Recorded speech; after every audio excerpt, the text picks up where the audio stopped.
शांताकारं भुजंगशयनं पद्मनाभं सुरेशं विश्वाधारं गगनसदृशं मेघवर्णं शुभांगं लक्ष्मीकान्तं कमलनयनं योगिभिर्ध्यानगम्यं वंदे विष्णु भवभयहरं सर्वलोकैकनाथं। मंगलम भगवान विष्णु मंगलम गरुड़ध्वज मंगलम पुंडरीकाक्ष मंगलाय तनोहरि। ओम नमो भगवते वासुदेवाय। आज का दिन आप सभी के लिए मंगलमय हो। आज मैं अगन मास की कथा का 28वां अध्याय सुनाने वाला हूँ। तो आइए सुनते हैं अगन मास की कथा का 28वां अध्याय। जन्मेंजय ने कहा, भगवान, मैंने आपके श्रीमुख से देवता दानव आदि के अंशों द्वारा अवतरित होने की कथा सुन ली।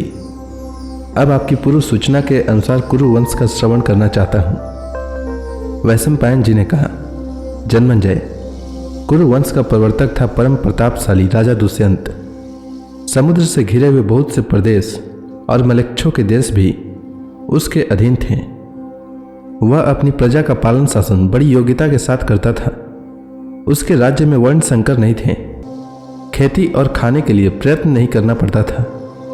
पाप तो कोई करता ही नहीं था।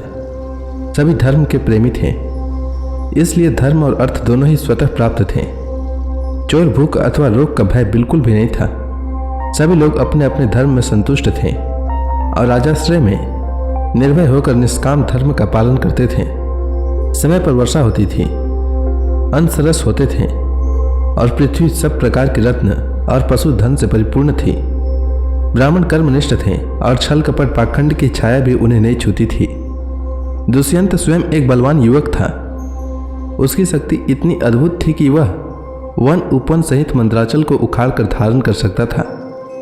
वह गदा युद्ध के प्रक्षेप, विक्षेप, परिक्षेप और अभिक्षेप चारों प्रकारों में और शस्त्र विद्या में बड़ा ही निपुण था। घोड़े और हाथी की सवारी में कोई उसका सानी नहीं था। वह विष्णु के समान बलवान, सूर्य के समान तेजस्वी, समुद्र के समान अक्षोभ्य और पृथ्वी के समान क्षमाशील था। नागरिक और देशवासी प्रेम से उसका सम्मान करते और वह धर्म बुद्धि से सबका शासन करता।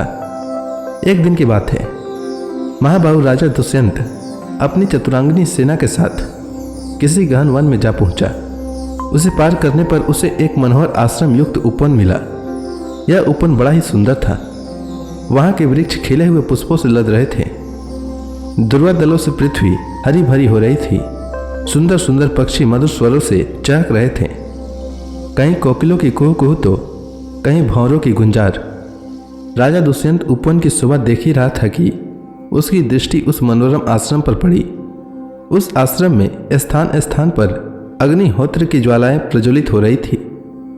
वालखिल्य आदि ऋषि, यज्ञशाला, पुष्प और जलाशयों के कारण उसकी अद्भुत शोभा हो रही थी। सामने ही मालिनी नदी बह रही थी, जिसका जल बड़ा स्वादिष्ट था। अनेकों ऋषि मुनि आसन लगाए ध्यान मग्न थे। ब्राह्मण देवताओं की पूजा कर रहे थे। राजा को ऐसा मालूम हुआ मानो मैं ब्रह्मलोक में खड़ा हूं। दुष्यंत के नेत्र और मन वन की छटा देखकर तृप्त नहीं होते थे। इस प्रकार राजा दुष्यंत ने सब देखते सुनते काश्यप गोत्रीय कणव ऋषि के एकांत और मनोहर आश्रम में मंत्री और पुरोहितों के साथ प्रवेश किया। दुष्यंत ने मंत्री और पुरोहितों को आश्रम के द्वार पर ही रोक दिया और स्वयं भीतर गया। वहां उस समय कणव ऋषि उपस्थित नहीं थे। राजा ने आश्रम को सुना देखकर ऊंचे स्वर से पुकारा, यहाँ कौन है? दुष्यंत की आवाज सुनकर एक लक्ष्मी के समान सुंदर कन्या तपस्विनी के वेश में आश्रम से निकली। उसने राजा दुष्यंत को देखकर सम्मान पूर्वक कहा, स्वागत है। फिर उसने आसन पाद्य और अर्घ्य के द्वारा राजा का आतिथ्य करके उनसे स्वास्थ्य और कुशल के संबंध में प्रश्न किया। स्वागत सत्कार के बाद उस तपस्विनी कन्या ने तनिक मुस्कुराकर पूछा कि मैं आपकी क्या सेवा करूं? राजा दुष्यंत ने सर्वांग सुंदरी एवं मधुर भाषणी कन्या की ओर देखकर कहा, मैं परम भाग्यशाली महर्षि कणव का दर्शन करने के लिए आया हूं। वे इस समय कहाँ हैं? कृपा करके बतलाइए। शकुंतला ने कहा, मेरे पूजनीय पिताजी फल फूल लाने के लिए आश्रम से बाहर गए हैं। आप घड़ी दो घड़ी उनकी प्रतीक्षा कीजिए, तब उनसे मिल सकेंगे। शकुंतला की भरी जवानी और अनुपम रूप देखकर दुष्यंत ने पूछा, सुंदरी, तुम कौन हो? तुम्हारे पिता कौन हैं और किस लिए यहाँ आई हो? तुमने मेरा मन मोहित कर लिया है। मैं तुम्हें जानना चाहता हूँ। शकुंतला ने बड़ी मिठास के साथ कहा। मैं महर्षि कनव की पुत्री हूँ। राजा ने कहा, कल्याणी, विश्ववंद्य महर्षि कनव तो अखंड ब्रह्मचारी हैं। धर्म अपने स्थान से विचलित हो सकता है, परंतु वे नहीं। ऐसी दशा में तुम उनकी पुत्री कैसे हो सकती हो? शकुंतला ने कहा, राजन, एक ऋषि के पूछने पर मेरे पूजनीय पिता कनव ने मेरे जन्म की कहानी सुनाई थी। उससे मैं जान सकी हूँ कि जिस समय परम प्रतापी विश्वामित्र जी तपस्या कर रहे थे, उस समय इंद्र ने उनके तप में विघ्न डालने के लिए मेनका नाम की अप्सरा भेजी थी। उसी के संयोग से मेरा जन्म हुआ। माता मुझे वन में छोड़कर चली गई। तब शकुंतों ने यानी पक्षियों ने सिंह, व्याघ्र आदि भयानक जंतुओं से मेरी रक्षा की थी। इसलिए मेरा नाम शकुंतला पड़ा। महर्षि कनव ने वहां से उठा लाकर मेरा पालन पोषण किया। शरीर का जनक, प्राणों का रक्षक और अन्नदाता, ये तीनों ही पिता कहे जाते हैं। इस प्रकार मैं महर्षि कनव की पुत्री हूँ। दुष्यंत ने कहा, कल्याणी, जैसा तुम कह रही हो, तुम ब्राह्मण कन्या नहीं, राजकन्या हो। इसलिए तुम मेरी पत्नी हो जाओ। सुंदरी, तुम गंधर्व विधि से मुझसे विवाह कर लो। राजाओं के लिए गंधर्व विवाह सर्वश्रेष्ठ माना गया है। शकुंतला ने कहा, मेरे पिताजी इस समय यहाँ नहीं हैं।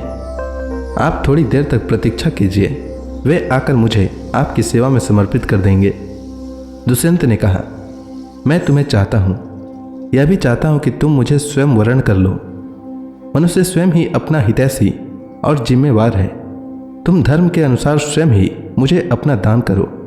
शकुंतला ने कहा, राजन, यदि आप इसे ही धर्म पथ समझते हैं और मुझे स्वयं अपने को दान करने का अधिकार है, तो आप मेरी शर्त सुन लीजिए।